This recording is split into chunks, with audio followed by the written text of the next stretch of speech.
Assalamualaikum warahmatullahi wabarakatuh. Perkenalkan, nama saya Fabila Istia Mangli dengan NIM 19306141020 dari kelas Fisika E 2019. Pada kesempatan kali ini saya akan membahas tentang piranti statistika.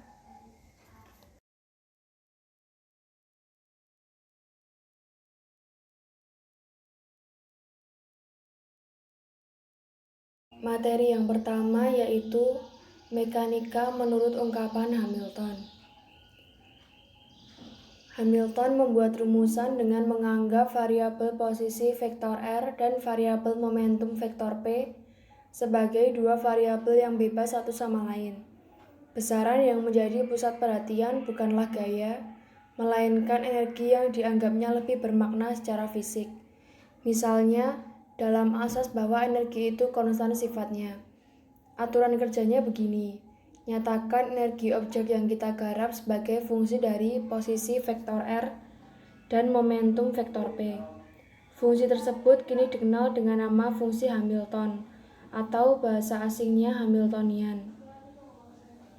Contoh gerak dimensi 1, variabel posisi disebut vektor S terhadap T dan variabel momentum disebut vektor P terhadap T. Kasus yang mudah digarap adalah gerak harmonik.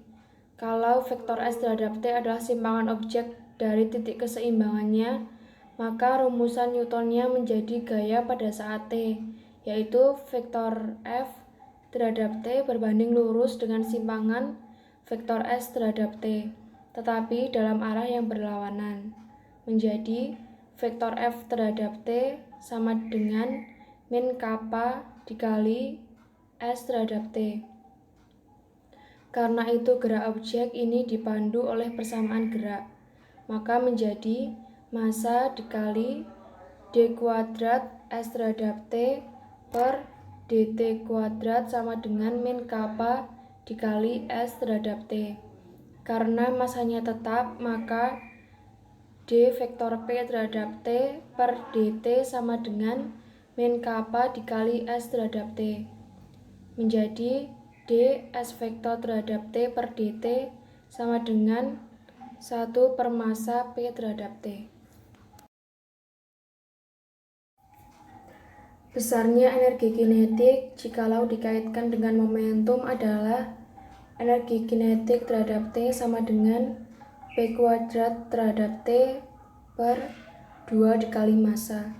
Energi potensialnya didapat dengan menjumlahkan besaran reaksi kita pada gaya vektor F dikalikan dengan langkah-langkah kecil perubahan simpangan ds dari sejak energi potensialnya paling kecil, yaitu titik keseimbangan S sama dengan 0, sampai ke nilai vektor S terhadap T pada saat pengamatan kita.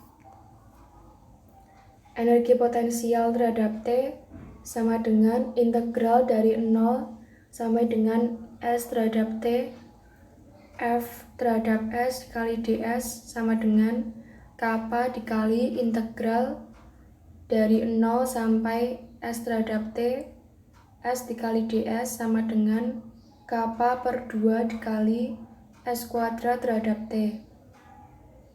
Dengan demikian, maka energi totalnya yang kita sebut Hamiltonian dapat dituliskan sebagai fungsi S dan P dalam bentuk H S, P sama dengan 1 per 2 dikali massa P kuadrat terhadap T plus kappa per 2 S kuadrat terhadap T. Jika dikaitkan dengan ungkapan 6 ini, maka persamaan gerak 3 akan menjadi d vektor P terhadap T per dt sama dengan min 2H S, P per 2S menjadi d vektor S terhadap T per dt sama dengan min 2H S, P per 2P.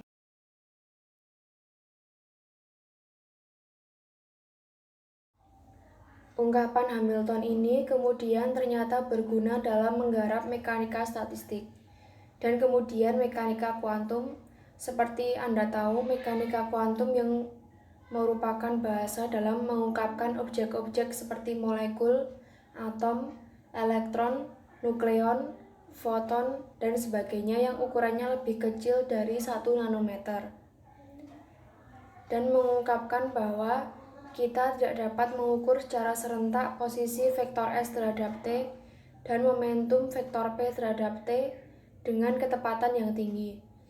Ada prinsip dasar yang dikenal dengan prinsip ketidakpastian Heisenberg, yang tampaknya berlaku bagi upaya kita mencari informasi lewat pengukuran jika delta vektor S adalah ketidakpastian hasil pengukuran S dan delta vektor P adalah ketidakpastian hasil pengukuran P, maka berlaku hubungan delta vektor S, delta vektor P lebih besar sama dengan H, di mana H adalah tetapan Planck yang nilainya 6,6256 dikali 10⁻⁻27 erg per detik. Materi yang akan saya bahas yang kedua yaitu ruang fase.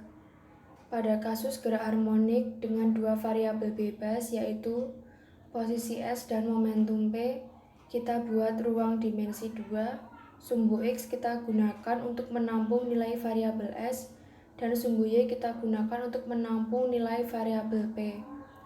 Ruang berdimensi 2 semacam itu akan kita disebut sebagai ruang fase untuk sebuah partikel yang bergerak dalam satu dimensi.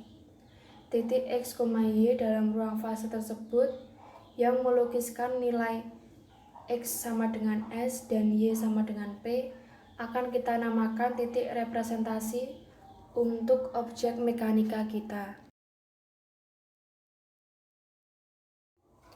Dalam perjalanan waktu T, baik variabel S maupun P merupakan fungsi dari waktu T, tetapi keduanya terikat oleh ketentuan bahwa energinya gerak harmonik tersebut bernilai tetap.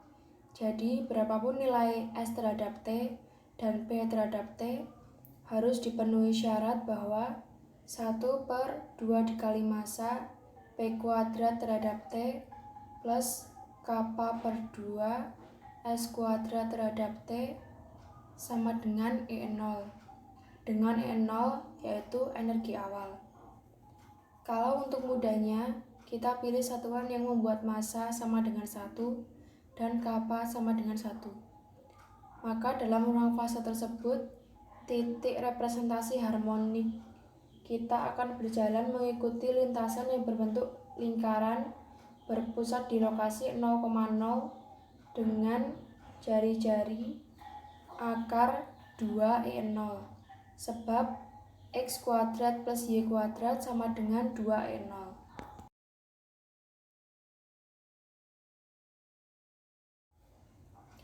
Coba teman-teman perhatikan gambar di samping.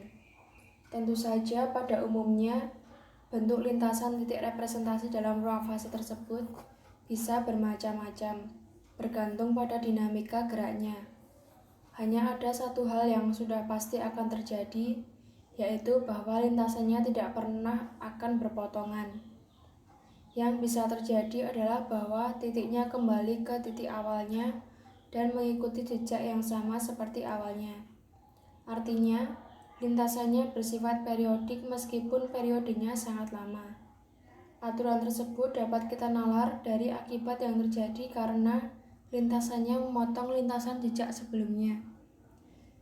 Satu prinsip yang barangkali selalu dapat kita pegang adalah bahwa lintasan titik representasi tersebut suatu saat bisa cepat, bisa sangat lama, pasti akan kembali ke lokasi awalnya dan mengikuti jejak tetap seperti yang pernah dijalani sebelumnya.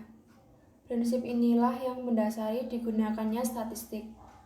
Pada contoh gerak harmonik tadi, ketidakmampuan menentukan nilai S0 dan P0 untuk objek yang energinya E0 itu kita gantikan dengan asumsi secara a priori bahwa lokasi S0 dan P0 punya peluang yang sama untuk berada di setiap titik pada garis lintasan berbentuk lingkaran dalam ruang fase yang berpusat di 0,0 dengan jari-jari 2E0.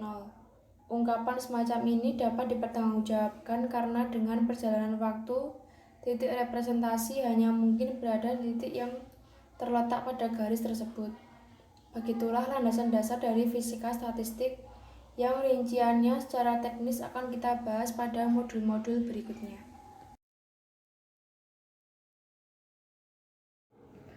Contoh soal, bila elemen volume ruang koordinat 3 dimensi adalah dx, dy, dz, tentukanlah elemen volume ruang fasa 6 dimensi T.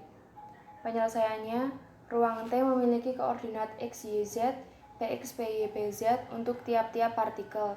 Dengan demikian, elemen volumenya adalah dt sama dengan dv, dvp sama dengan dx, dy, dz, dpx, dpy, dpz sama dengan dx, dy, dz, dpx, dpy, dpz. Kaitan antara Gc dan dt adalah Gc sama dengan dt per H pangkat 3, di mana H adalah konstanta Planck, yaitu H sama dengan 6,626 kali 10 pangkat min 34. Bila fungsi yang akan diintegralkan dalam hal ini adalah suku 1 per E pangkat alfa plus beta EJ plus C sama dengan min 1,0,1. Tidak bergantung pada koordinat spasial x, y, z, maka dt dapat dituliskan menjadi dt sama dengan v dpx, dpy, dpz, yang artinya telah dilakukan integrasi terhadap elemen volume spasial. Demikian pula bila suku tersebut tidak mengandung koordinat momentum px, py, pz, maka dapat dituliskan menjadi dt sama dengan vp dx, dy, dz, yang artinya telah dilakukan integrasi terhadap elemen volume momentum. Sekian presentasi dari saya. Terima kasih atas perhatiannya. Jika dalam menyampaikan materi saya ada kurangnya, teman-teman bisa tambahkan referensi yang lain. Tapi jika kalian merasakan manfaat dan lebihnya, silakan untuk bisa di-share kepada teman-teman yang membutuhkan.